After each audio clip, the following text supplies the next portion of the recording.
അമേരിക്കയിൽ നിന്നാണ് വാർത്ത വരുന്നത്. അമേരിക്കയിൽ മിഷിഗണിൽ പള്ളിയിൽ പ്രാർത്ഥന നടക്കുന്നതിനിടെ വെടിവയ്പുണ്ടാകുന്നു എന്ന വാർത്തയാണ് കേൾക്കുന്നത്. വെടിവയ്പിൽ 4 പേർ കൊല്ലപ്പെട്ടു എന്നറിയുന്നു.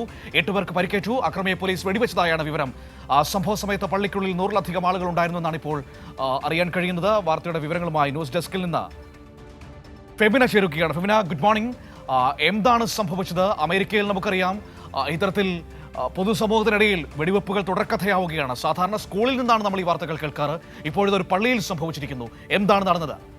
അതെ, അമേരിക്കയിൽ വെടിവെപ്പുകൾ ഇപ്പോൾ തുടർക്കഥയാകുന്നു എന്നതാണ്.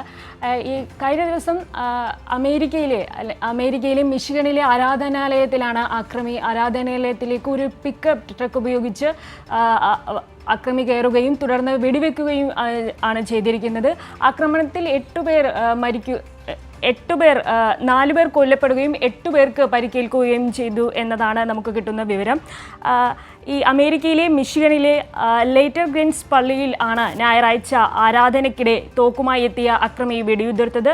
തുടർന്ന് കെട്ടിടത്തിന് തീയിടുകയാണ് ചെയ്തത്. ആ സംഭവം നടക്കുന്ന സമയത്ത് ആരാധനാലയത്തിനുള്ളിൽ 100-ലധികം പേരാണ് ഉണ്ടായിരുന്നത്. അക്രമി പള്ളിയുടെ മുൻവാതിലിലൂടെ പിക്കപ്പ് ട്രക്ക് ഇടിച്ചു കയറ്റുകയായിരുന്നു. സംഭവശേഷം പള്ളിയിൽ നിന്ന് കടന്നു കളഞ്ഞ അക്രമിയെ പോലീസ് പിന്തുടർന്ന് വെടിവെക്കുകയായിരുന്നു.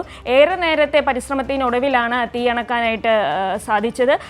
ആഗസ്റ്റിൽ മിനിയാപോളിസിലെ ചർച്ച് ഓഫ് ദി അനൗൺസിയേഷനിലെ കുർബാനയ്ക്കിടയിലും ഇത്തരത്തിലുള്ളൊരു വെടിവെപ്പ് നടന്നിരുന്നു.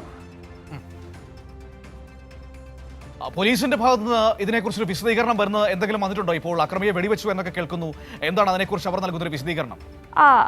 ഈ ബർട്ടണിൽ നിന്ന് 40-കാരനായിട്ടുള്ള തോമസ് ജേക്കബ് സാൻഫോർഡ് എന്ന് പറയുന്ന പ്രതിയെ അക്രമത്തെ വെടിവെച്ചതിന് ശേഷം ദേവാലയത്തിൽ നിന്ന് കടന്നു കളഞ്ഞ പ്രതിയെ പോലീസ് പിന്തുടരുകയും ശേഷം പിടികൂടുകയുമാണ് ചെയ്തത്.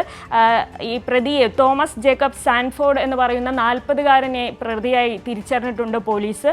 അക്രമത്തിന് പിന്നിലുള്ള കാരണം എന്താണെന്ന് വ്യക്തമല്ല.